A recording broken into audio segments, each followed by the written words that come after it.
Bonjour chers étudiants. Dans cette vidéo, nous allons parler de la relation entre la dictée et la mémorisation dans l'apprentissage d'une langue étrangère. Comme vous le savez, la dictée est l'un des exercices efficaces qu'on utilisait fréquemment quand on était à l'école pour retenir l'orthographe de nouveaux mots, mais aussi leur prononciation. En effet, l'apprentissage de nouveaux mots, voire un vocabulaire nouveau, s'avère donc indispensable dans le processus d'acquisition d'une langue étrangère. Ce processus d'acquisition passe par les étapes suivantes. Premièrement, apprendre de nouveaux mots. Deuxièmement, utiliser les mots appris dans des contextes réels. Troisièmement, renforcer la mémorisation des mots appris. Et finalement, prévenir l'oubli et s'assurer que les mots acquis sont consolidés dans la mémoire pour une longue durée.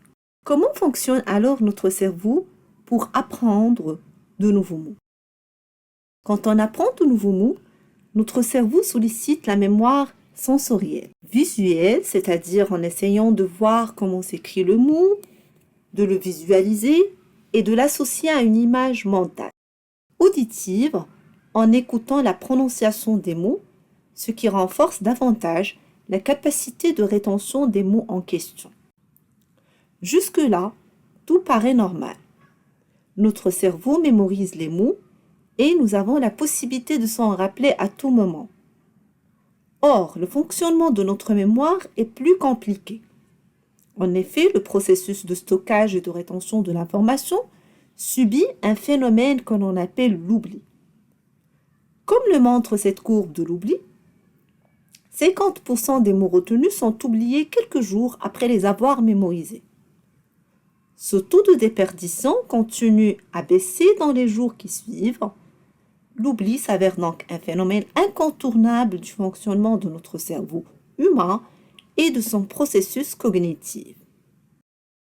Comme nous l'avons déjà précisé, notre mémoire sensorielle s'active, ce qui nous permet de retenir de nouveaux mots.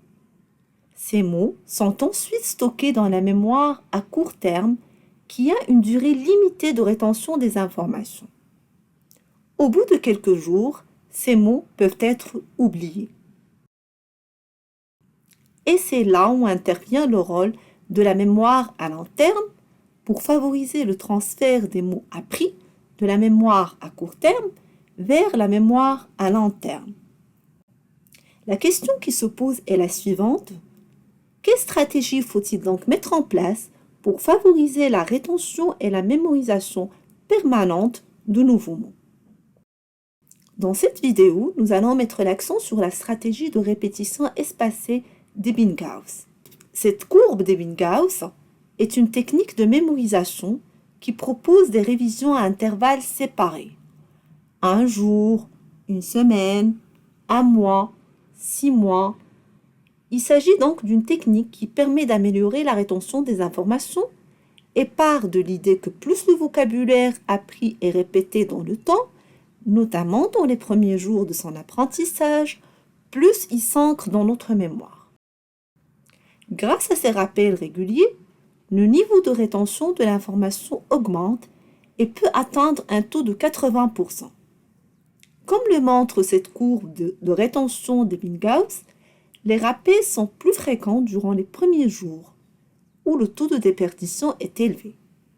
Puis les rappels sont espacés dans le temps, au fur et à mesure que le taux de déperdition diminue jusqu'à ce que le vocabulaire appris soit complètement mémorisé et ancré dans la mémoire à long terme.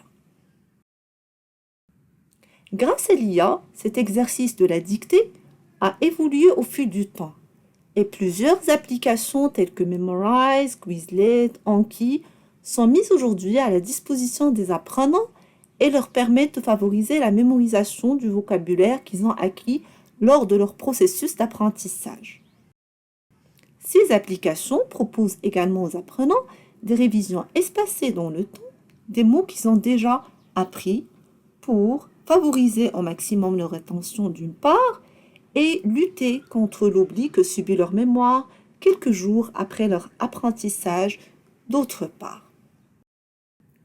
À la fin de cette vidéo, nous avons pu comprendre qu'il est peut-être facile d'apprendre de nouveaux mots, mais la difficulté réside plutôt dans leur mémorisation. D'où l'importance d'adopter des stratégies de révision, de rappel, telles que la courbe d'Ebbinghaus, pour pouvoir se prémunir contre l'oubli que peut subir notre mémoire et favoriser la mémorisation du vocabulaire à long terme.